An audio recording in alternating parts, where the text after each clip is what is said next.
Hello everyone, कैसे हो आप सब। उम्मीद है सब बढ़िया होंगे, मज़े में होंगे। तो आज जो अपना इम्पोर्टेंट पार्ट है, हमने काफ़ी कुछ कवर कर लिया था और आज इस चैप्टर की मोस्ट प्रोबेबली हमारी लास्ट क्लास है। आज ये चैप्टर ख़त्म हो जाएगा। थोड़ा मुझे लगता है हम अपने परफेक्ट ज़्यादा टाइम ना वेस्ट करके और चीज़ों को भी अच्छे से एक्सप्लेन करते हुए चल रहे हैं और मुझे लगता है आप सभी को समझ भी आ रही होगी। बायोलॉजी में मुझे लगता है आपको इंटरेस्ट भी आना चाहिए, क्योंकि मैं तो इतना इंटरेस्ट लेके पढ़ा रहा हूँ, तो आपको भी मुझे लगता है इंटरेस्ट आना चाहिए। तो अभी तक अगर हम बात करें कुछ चीज़ों की, तो अभी तक हम क्या क्या पढ़ चुके हैं वो एक बार देख लेते हैं, है ना। जिससे आपको भी कंफ्यूजन ना हो कि क्या चल रहा है चैप्टर के अंदर, है ना। ये कुछ पार्ट था जो हमने ऑलरेडी डिस्कस कर लिया था, है ना। तो इसके अंदर हमने क्या क्या डिस्कस कर लिया अब तक। अपना जो ये पूरा का पूरा एपिथेलियम टिश्यू है जो कि आउटर लेयर बनाता है, वो हमने पूरा का पूरा डिस्कस कर लिया है। साथ में जो मसल्स टिश्यू है, मस्कुलर टिश्यू है, वो भी हमने डिस्कस कर लिया है। लेकिन आज की बात करें, आज की क्लास आती है अपनी कनेक्टिव टिश्यू और नर्वस टिश्यू के ऊपर, और यही क्लास बहुत ज़्यादा इंपॉर्टेंट है। काफ़ी चीज़ें यहाँ से पूछी जाती हैं और फ्यूचर जाएंगी भी। तो जिसमें सबसे ज़्यादा इंपॉर्टेंट तो ये है, ये तो आपकी क्लास में पूछा ही पूछा जाएगा। इसके बिना तो मतलब काम होगा ही नहीं टीचर का। अगर ये क्वेश्चन टीचर नहीं पूछेगा, वो टीचर ही फिर किस बात का, क्योंकि ये तो इतना इंपॉर्टेंट है, वेरी वेरी वेरी इंपॉर्टेंट। तो ये तो हमें आज पढ़ना ही पढ़ना है। साथ में हमें कुछ कनेक्टिव टिश्यू पढ़ने हैं, जैसे कि अपने एडिपोज टिश्यू पढ़ने हैं, स्केलेटल टिश्यू पढ़ने हैं, फ्लूइड पढ़ने हैं जिसके अंदर ब्लड और लिम्फ आता है। ये हमें आज डिटेल में डिस्कस करना है। तो अगर मूव करूँ अपने मेन टॉपिक के ऊपर, ये हमने डिस्कस कर लिया था कल। तो ये आ जाता है अपना कनेक्टिव टिश्यू। तो कनेक्टिव टिश्यू से नाम से पता लग रहा है, जब कोई टिश्यू किसी चीज़ को कनेक्ट कर रहा हो, एक पार्ट को दूसरे पार्ट से कनेक्ट कर रहा हो, तो उसको हम क्या बोल देते हैं बेटा, कनेक्टिव टिश्यू बोल देते हैं। कोई भी पार्ट एक दूसरे को, अगर मान लो मेरी जो आउटर लेयर है उसको इनर लेयर से कोई जोड़े हुए रखा है, तो दैट इज कनेक्टिव टिश्यू। अगर ऑर्गन और ब्रेन ब्लड के थ्रू एक दूसरे से जुड़े हुए हैं, क्योंकि ब्लड से ही सारी चीज़ें हमारी बॉडी के अंदर ट्रांसपोर्ट हो रही है, तो ब्लड भी क्या है, कनेक्टिव टिश्यू है। तो कोई भी ऐसा टिश्यू जो किसी एक पार्ट को दूसरे पार्ट से कनेक्ट कर रहा है, तो वो क्या हो जाएगा, कनेक्टिव टिश्यू हो जाएगा। और ये यहाँ पे लिखा हुआ है, the cell of connective tissue are loosely spaced and embedded in a non cellular matrix. The matrix में भी सॉलिड और सॉफ्ट, डिपेंड और लिक्विड। ये मतलब कनेक्टिव टिश्यू क्या है, जो एक दूसरे के पार्ट को कनेक्ट करके रखा हुआ होता है, लूजली स्पेस्ड होता है, यानी कि स्पेस इसके अंदर बहुत कम होता है। जो सेल्स होते हैं उसके अंदर स्पेस काफ़ी कम होता है, और इनके अंदर नॉन सेलुलर मैट्रिक्स होता है, बिना सेल का मैट्रिक्स, यानी कि ग्राउंड सब्सटेंस जो है उसके अंदर बिना सेल का बना हुआ होता है ना। तो इसके अंदर बात करें, ये सॉलिड भी हो सकता है, जैसे कि बात करें बोन। बोन भी क्या है, हमारी बॉडी को जोड़े हुए रखा है, तो वो भी एक तरह से क्या है, कनेक्टिव टिश्यू है। तो वो क्या है, सॉलिड है। वहीं पे बात करें, सॉफ्ट भी हो सकता है, जो हमारी ये जो यहाँ पर अंदर की तरफ जो कनेक्ट करे हुए रखा है पार्ट, है ना, एक दूसरे को, जो आउटर लेयर को अंदर वाले पार्ट से जोड़े हुए रखा हुआ है, वो क्या है, अपना सॉफ्ट वाला पार्ट है। तो ये सॉफ्ट भी हो सकता है, जैसे कि लूज कनेक्टिव टिश्यू जो अभी पढ़ना है, और लिक्विड भी हो सकता है, जैसे कि अपना ब्लड, है ना। तो ये सारे की सारी चीज़ें इसके अंदर आ सकती है। वहीं पर एक बात करें, सबसे पहले इसके अंदर आता है लूज कनेक्टिव टिश्यू। नाम में ही पता लग रहा है, जो लूजली अरेंज है और साथ में जो अपनी आउटर लेयर के अंदर की तरफ पाया जाता है और उसको एक पार्ट के साथ जोड़ रहे हैं। ठीक है, मान लो ये अपनी आउटर लेयर है और ये अपना यहाँ पर कुछ ऑर्गन है। इस तरह से ये अंदर वाला पार्ट है। यहाँ पर जो ये शेडेड वाला पार्ट मैं बना रहा हूँ, ये वाला पार्ट जो ये जोड़े हुए रखा हुआ है, आउटर लेयर को अंदर वाले पार्ट से जोड़े हुए रखा हुआ, वो क्या है, अपना लूज कनेक्टिव टिश्यू है। तो loose connective tissue is mass of widely scattered cell whose matrix is loose weaves of fiber, और they are strong protein fibre. जो ये बने हुए किससे होते हैं, एक फाइबर से बने हुए होते हैं, जिनका नाम क्या होता है, कोलेजन होता है। ये हमारे स्किन के अंदर देखने को मिलता है और साथ में ऑर्गन्स के बीच के अंदर भी देखने को मिलता है, क्योंकि वहां पर भी उस चीज को होल्ड करके अपने जो सेल्स है डिफरेंट डिफरेंट, उन्हें होल्ड करके रखा होता है। इंपॉर्टेंट बात यहाँ पर याद रखनी होती है, कोलेजन से बने हुए होते हैं, और कोलेजन एक प्रोटीन होता है, जिसकी सब यूनिट के ऊपर तो हमें नहीं जाना, लेकिन एक कोलेजन एक प्रोटीन होता है जो कि काफी स्ट्रॉन्ग होता है। और इस कोलेजन की वजह से ही क्या होता है, ये पूरा का पूरा टिश्यू बना हुआ होता है। इसकी मेन प्रॉपर्टी जो होती है ना, इसका काम क्या होता है, पैकेजिंग करवाना, बाइंडिंग करवाना, main purpose to provide support, साथ में टिश्यू को होल्ड करना, ऑर्गन को अपनी जगह पे रखना है। अगर ये नहीं होगा तो ऑर्गन क्या अपनी जगह पे रह पाएंगे, जहाँ पर लीवर है वो वहाँ पर लीवर नहीं रह पाएगा, वो तो अलग सा पेट में मुक्का मार दिया किसी ने, लीवर किडनी के पास, किडनी लीवर के पास। तो वो सारी जो अपनी प्लेसेस के ऊपर वो होल्ड रखे हुए एक जगह बाइंड हुआ हुआ, वो किसकी वजह से हुआ हुआ है, अपना लूज कनेक्टिव टिश्यू के पास।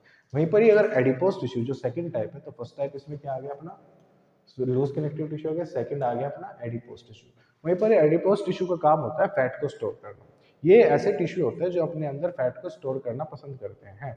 तो एडिपोज टिश्यू के अंदर जो मोटे हो जाते हैं, जैसे मैं मोटा हो रहा हूँ, तो या कोई भी वो मोटा हो रहा है, जब हम काफ़ी चीज़ खाते हैं, जो एक्स्ट्रा फैट होता है, वो एक्स्ट्रा फैट जो स्टोर हो जाता है वो किसके अंदर होता है? एडिपोज टिश्यू के अंदर होता है। एडिपोज टिश्यू का काम होता है लिपिड या फिर फैट को स्टोर करना, जो एक्स्ट्रा फैट होता है, किस फॉर्म में? फैट ग्लोब्यूल्स के फॉर्म में। ठीक है। और क्या क्या जो ये पूरी वही वाली बात लिखी हुई है, लार्ज ड्रॉपलेट ऑफ फैट, जिसकी वजह से स्वेल हो जाती है, जो टिश्यू होता है ये मोटा हो जाता है, जिसके बाद इंसान भी मोटा हो जाता है।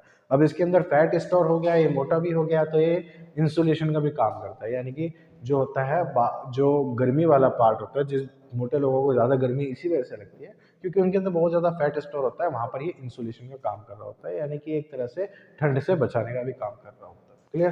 तो अगर वहीं पे बात करूँ मैं, अब नेक्स्ट जो अपना थर्ड टाइप आता है वो फ्लूइड आता है, या फिर इसको मैं ब्लड भी बोल सकता हूँ, है ना। इसको मैं ब्लड और लिम्फ भी बोल सकता हूँ, है ना। फ्लूइड, वस्कुलर कनेक्टिव टिश्यू, या फिर बोलो ब्लड और लिम्फ। जो हमारी बॉडी के अंदर बेटा ब्लड है, ब्लड भी क्या कर रहा है? डिफरेंट डिफरेंट पार्ट को सिग्नल ट्रांसमिट करवाने का काम कर रहा है, डिफरेंट डिफरेंट पार्ट को कनेक्ट करवा है। फॉर एग्जाम्पल, ब्रेन से कोई सिग्नल जाता है, ब्रेन से कोई सिग्नल जाता है हार्मोन्स के फॉर्म में कि भाई ये काम करवाना है, या फिर ये कोई एंजाइम बनवाना है, और उस एंजाइम या फिर प्रोटीन जो बनाया है और प्रोटीन को कहीं पे भेजना है। मान लो इधर कोई इस टाइप जगह पे, एक फॉर एग्जाम्पल कोई भी एक ऐसा ही रैंडम एग्जांपल ले रहा हूँ, बड़ा रबिश टाइप, मतलब यहाँ पे कोई प्रोटीन बना, उसे यहाँ पर भेजना है, तो भेजने का सबसे आसान तरीका क्या है? उस प्रोटीन को ब्लड के अंदर डाल दो, वो यहाँ पे भेज देगा जहाँ पर उसको भिजवाना है, यहाँ पर वो प्रोटीन बना, वहाँ पर भेज दिया। तो ये जो ट्रांसमिशन हो रहा है चीज़ों का, जो चीज़ों को ट्रांसमिट कर पा रहा है, वो कौन करवा रहा है? यहाँ पर ब्लड करवा रहा है ना। तो ब्लड खुद भी एक क्या है? एक लिक्विड या फिर बोलो तो कनेक्टिव टिश्यू ही है, जिसके अंदर अगर बात करो, ये हमारे डिफरेंट पार्ट को कनेक्ट करता है। It receive material from certain part of the body and transport them to the different parts, जो मैंने आपको बताया। It has two basic concept. अगर मैं फ्लूइड की बात करूँ तो इसमें दो पार्ट आते हैं, या तो ब्लड आ सकता है, लिम्फ आ सकता है। अगर मैं ब्लड का तो आपको सबको पता ही होगा, लिम्फ की बात देख लेते हैं, लिम्फ क्या होता है ना। एक बार लिम्फ बता देता हूँ मैं आपको। मान लो ये एक ब्लड वेसल है ना, ये रहा ब्लड वेसल, और यहाँ पर क्या है? अपना कोई टिश्यू है, ये रहा टिश्यू। अब जब ब्लड से कोई चीज यहाँ पर ट्रैवल करती हुई आई, अब यहाँ पर क्या हुआ? एक छोटा सा छटुंकू भी आया।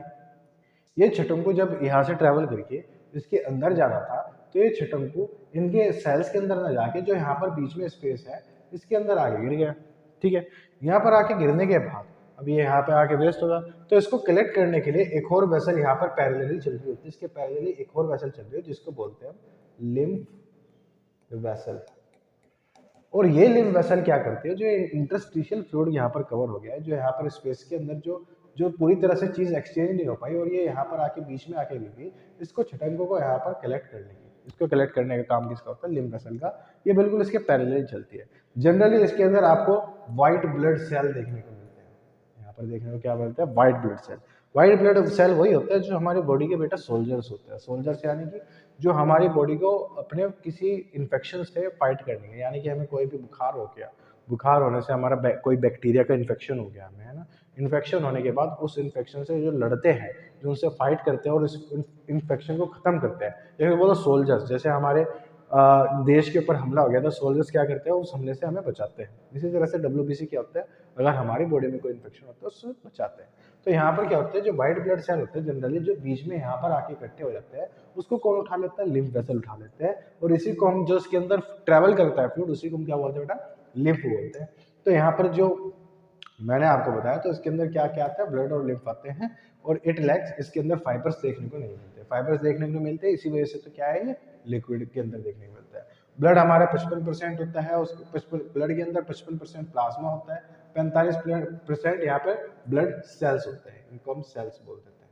ब्लड कॉर्पस को हम क्या बोलते हैं? सेल्स। जैसे कि RBC, WBC, ये सारे जितने भी सेल्स है वो होता है। और प्लाज्मा क्या है? वाटर कॉन्स्टिट्यूटिंग पार्ट है। इसके अंदर लगभग 90% वाटर होता है प्लाज्मा के अंदर, है ना। तो क्या होता है, अगर मैं बात करूँ ये और थोड़ा सिंप्लीफाई करूँ, तो जैसे मान लो ये टब है ना, इस टब के अंदर मैंने पानी भर दिया, और उस पानी के अंदर कुछ बोल्स डाल दी, उस पानी के अंदर क्या डाल दी? बोल्स। जो ये पानी वाला पार्ट है, ये कौन सा है? प्लाज्मा है। और जो ये वाला पार्ट है, ये सेल्स है। और ये दोनों मिला के तो क्या बना रहे हैं? ब्लड बना रहे हैं। ये दोनों मिलकर हमें क्या बना रहे हैं, ब्लड बना रहे हैं। मुझे बताओ क्या बात समझ में आती है।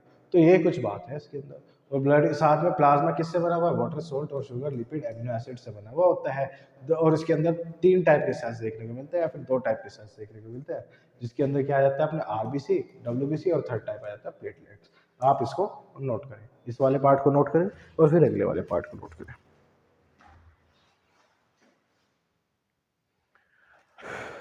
ठीक है, अब नेक्स्ट वाला पार्ट नोट कर लें।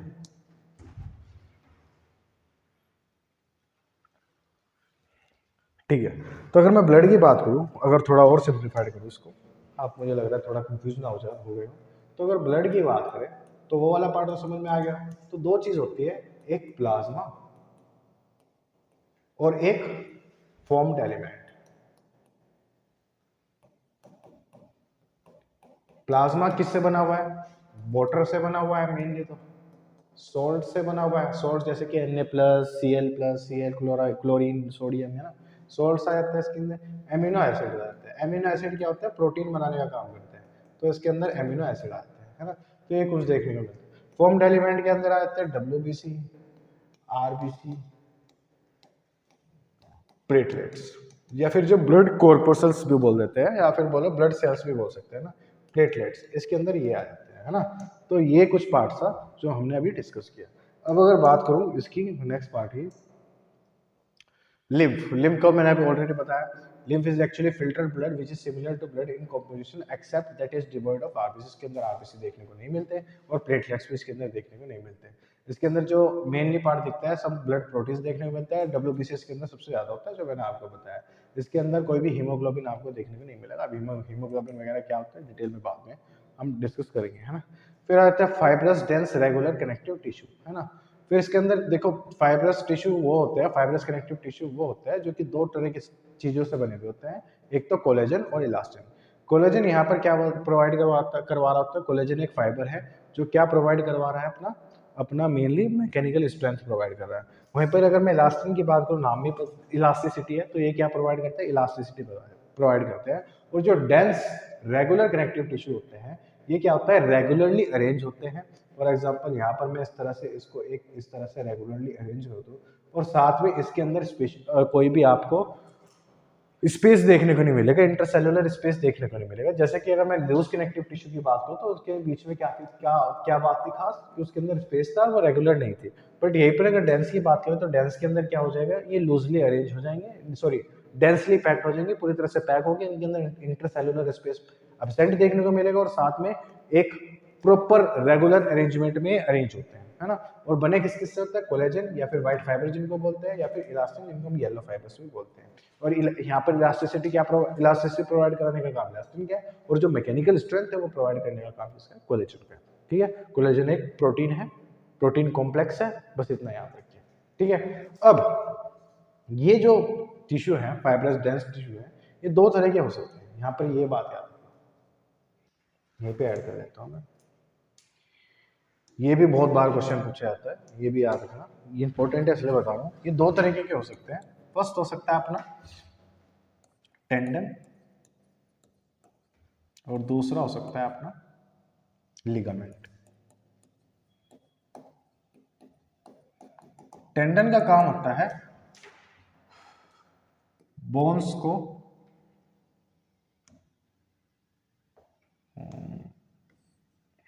है ना, लिगामेंट का काम पहले बोन्स को बोन से जोड़ना।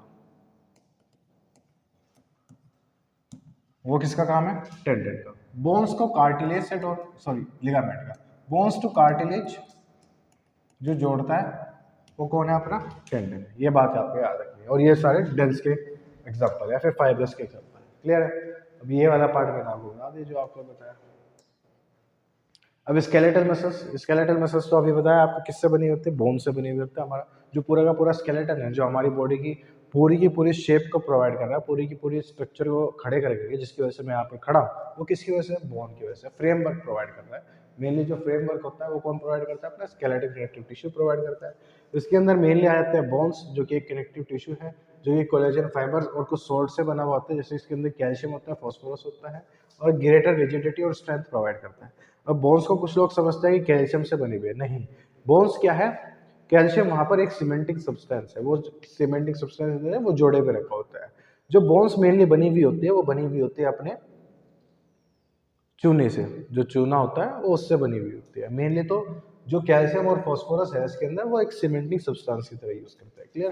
तो इसके अंदर कैल्शियम और फास्फोरस कम होता है एज कम्पेयर टू अगर मैं बात करूँ चूने की बात करूँ, है ना। और इसके अंदर कोलेजन फाइबर्स भी आपको देखने को मिलते हैं, ठीक है। Most of the skeletal system is bone, bone से बना होता है। Haversian system are the structure unit of mammalian bone. अब ये हाइवेरियन स्ट्रक्चर क्या होता है ये आपको पढ़ने की जरूरत नहीं है, ये हायर क्लास के अंदर होता है, जरूरत पड़ती है, ये आप 11th क्लास के अंदर पढ़ते हैं। तो हैवेरियन सिस्टम वाली लाइन को आप कंप्लीटली इग्नोर कर सकते हैं, छोड़ सकते हैं। ये मुझे नहीं पता यहाँ पर कैसे आ गई, शायद मैंने गलती से कॉपी कर दिया। It consist of Haversian canal, Haversian lamella and osteocytes. छोड़ सकते हो, बिल्कुल छोड़ सकते हो, आपको याद रखने की कोई जरूरत नहीं है इस चीज को, है ना, कोई नहीं पूछेगा आपसे, ठीक है। ये टाइप्स आ गए जिसके अंदर मैंने ब्लड की बात करी। लूज कनेक्टिव टिश्यू के अंदर फाइबर देखो कितने लूजली अरेंज है। फिर एडिपोज टिश्यू जिन्होंने फैट स्टोर करके रखा हुआ है। फिर कार्टिलेज, कार्टिलेज होता है बोन की तरह होता है लेकिन सॉफ्ट होता है। देखो ये जो ये प्रेजेंट है, जो हमारी कान में प्रेजेंट है, नाक में प्रेजेंट है, वो क्या रहता है, उसको हम क्या बोलते हैं, कार्टिलेज। फिर ये बोन आ जाता है, फिर ये डेंस आ जाता है, देखो कितने डेंसली पेंट है यहाँ पर टिश्यू, ठीक है। अब आता है लास्ट पार्ट अपना, न्यूरॉन। ये ये है मेन इंपॉर्टेंट पार्ट, है ना। इतना इसको आप नोट करें तब तक देख लो, है ना। चलिए चलते हैं, लास्ट पार्ट है अपना न्यूरॉन, और इसके बाद हमारा चैप्टर समाप्त। देखो न्यूरॉन क्या है, हमारी बॉडी के अंदर वो तो हो गया कि हाँ भाई ब्लड से चीज़ें ट्रैवल कर रही है, कनेक्टिव टिश्यू क्या है वो सब कर लिया। लेकिन अगर मैं यहाँ पर इस तरह से टच कर रहा हूँ किसी को, उस टच को फील जो कर पा रहे हैं आप, वो किसकी वजह से कर पा रहे हैं, वो कौन से सेल्स की वजह से कर पा रहे हैं, उनका नाम होता है न्यूरॉन। न्यूरॉन का काम होता है सिग्नलिंग, सिग्नलिंग करवाना। हमारी बॉडी के अंदर जितने भी सिग्नल जा रहे हैं, जितने भी डिफरेंट डिफरेंट सिग्नल आ रहे हैं, यहाँ पर इलेक्ट्रिक शॉक लग गया उसको फील कर रहे हैं, कोई हमें टच कर रहा है उसको फील कर रहा है, सेंसेशन को फील कर रहा है, वो किसकी वजह से हो रही है बेटा, न्यूरॉन्स की वजह से हो रही है। कुछ सेल्स होते हैं हमारे पे, लंबे सेल्स होते हैं जिनको हम बोलते हैं न्यूरॉन्स बोलते हैं। और इस न्यूरॉन्स की खास बात होती है, इसी से हमारा पूरा का पूरा माइंड भी बना हुआ है, इसी से हमारा माइंड भी बना हुआ है। जब ये न्यूरॉन्स बहुत ज़्यादा कॉम्प्लेक्स हो गए, एक कॉम्प्लेक्स स्ट्रक्चर बनाया इन्होंने न्यूरॉन। अगर एक यूनिट की बात करें, जैसे सेल्स की बात करते हैं, सेल्स कॉम्प्लेक्स हुए, टिश्यू बनाया और फिर ऑर्गन बनाया। इसी तरह से अगर न्यूरॉन है, न्यूरॉन एक सिंगल यूनिट है, लेकिन जब वो कॉम्प्लेक्स हुई तो उसने क्या बनाया, नर्वस सिस्टम बनाया। Nervous system in the sense brain की बात कर रहा हूँ, है ना। तो न्यूरॉन का मेन काम क्या है, चीज़ों को सेंस करवाना, सिग्नल को ट्रांसमिट करना। यहाँ पर हमें कोई टच करना है, कोई हमारे मार रहा है तो हमें भागना है ना, वो सारी चीज़ें सेंस कौन कर पा रहा है, अपनी न्यूरॉन कर पा रहा है। अगर मैं न्यूरॉन के स्ट्रक्चर की बात करूँ तो दो पार्ट होते हैं इसके, एक तो सेल बॉडी और एक ये पूछने वाला एक्सोन टर्मिनल। ये कुछ इसके पार्ट होता है। कौन कौन से पार्ट होते हैं बेटा, अगर ये मैं पार्ट की बात करूँ, एक तो सेल बॉडी होते हैं, एक सेल प्रोसेस होते हैं जिसके अंदर डेंड्राइट और एक्सोन आता है ना, ये कुछ पार्ट आते हैं। अगर मैं बात करूँ यहाँ पर सेल बॉडी में, सेंटर में तो न्यूक्लियस होता है जो उसका पूरा का पूरा माइंड है, जो उसको कंट्रोल कर रहा है ना। साथ में यहाँ पर कुछ इस तरह से ब्रांचेस निकली हुई है, इन ब्रांचेस को बेटा हम डेंड्राइट्स बोलते हैं। और सेंटर में क्या है, न्यूक्लियस, और इस पूरे पार्ट को हम क्या बोलते हैं बेटा, सेल बॉडी बोल देते हैं। इसी पार्ट को हम क्या बोलते हैं बेटा, सेल बॉडी बोल देते हैं। और अब इसके जो पीछे वाला पार्ट है, जो ये पूरा का पूरा पीछे वाला पार्ट है, इसको हम एक्सोन बोलते हैं। और एक्सोन वाले पार्ट का जो टर्मिनल पार्ट है उसको हम क्या बोलते हैं, एक्सोन टर्मिनल बोलते हैं, जो कि एक बल्ब लाइक स्ट्रक्चर फॉर्म करता है, जिसको जो ये बल्ब जैसा स्ट्रक्चर आपको दिख रहा है इसको हम बोलते हैं सिनेप्टिक लोब। इसको हम क्या बोलते हैं, सिनेप्टिक लोब। सिनेप्टिक लोब बेटा एक्चुअल में है क्या, जो ये बल्ब जैसा आपको स्ट्रक्चर दिख रहा है, ये क्या है बेटा, सिनेप्टिक लोब आपको दिखाई दे रहा है। और जो ये बीच में जो ये सेक्सोन वाला पार्ट है, इसके अंदर बेटा दो तरह के सेल्स आपको देखने को मिल सकते हैं। जैसे कि यहाँ पर क्या है, ये जो ब्राउन वाला पार्ट आपको दिख रहा है ये क्या है, सोम सेल है। और ये जो पूरी की पूरी एक शीट दिख रही है, कवरिंग दिख रही है, उसको हम क्या बोलते हैं, माइलिन शीट। जो सोन सेल से मिलकर एक पूरी की पूरी एक कवरिंग शीट, जो एक पूरी लेयर बन रही है, उसको हम क्या बोलते हैं, माइलिन शीट बोलते हैं। तो ये यहाँ पर ये माइलिन शीट है, खाली माइलिन नहीं, यहाँ पर आएगा माइलिन शीट। और जो ये इनके बीच में दो, इन शीट के बीच में जो एक गैप दिख रहा है, ये देखो एक गैप आ रहा है, पूरा का पूरा एक गैप आ रहा है, इस गैप को ही हम क्या बोलते हैं, जो ये गैप आ रहा है बीच में, इसको ही हम बोलते हैं नोड्स ऑफ रैनवीयर, ठीक है। और इसका काम होता है सिग्नल को ट्रांसमिट करना। अगर मैं यहाँ पर मेरे कोई मार रहा है, यहाँ पे मेरे ब्रेन को पता लग रहा है, यहाँ से यहाँ तक ये मिली सेकंड्स के अंदर, मिली सेकंड्स के अंदर जो ये पूरा सिग्नल मेरे दिमाग तक जा रहा है, वो किसकी वजह से जा रहा है, इस न्यूरॉन की वजह से जा रहा है, ठीक है। तो अगर मैं इसको, ये डायग्राम आपको इसका आना चाहिए, डायग्राम आप छोड़ नहीं सकते, इसका याद रखना।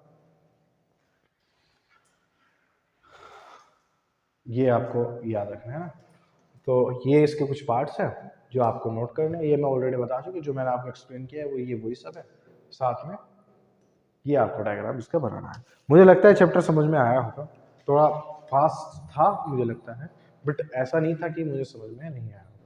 फास्ट इतना भी नहीं था, क्योंकि अगर मैं नॉर्मली स्लाइड पढ़वाता तो हो सकता था आपको समझ में नहीं, लेकिन मैंने हर चीज़ एक्सप्लेन की है। तो इसी के साथ हमारा चीज चैप्टर खत्म हो जाता है। 2 चैप्टर हमारे बायोलॉजी के कंप्लीट होते हैं। हम इसके बाद नेक्स्ट मूव करेंगे अपने लास्ट चैप्टर के ऊपर। तब तक के लिए पढ़ते रहिए, मजे लेते रहिए। और ये डायग्राम भाई साहब भूलने की कोशिश मत कर देना, क्योंकि ये डायग्राम पेपर के अंदर पूछा जाता है, पूछेगा ही पूछेगा टीचर। तो ये डायग्राम बना लेना। तब तक के लिए मिलते हैं। Till then bye bye, have a nice day.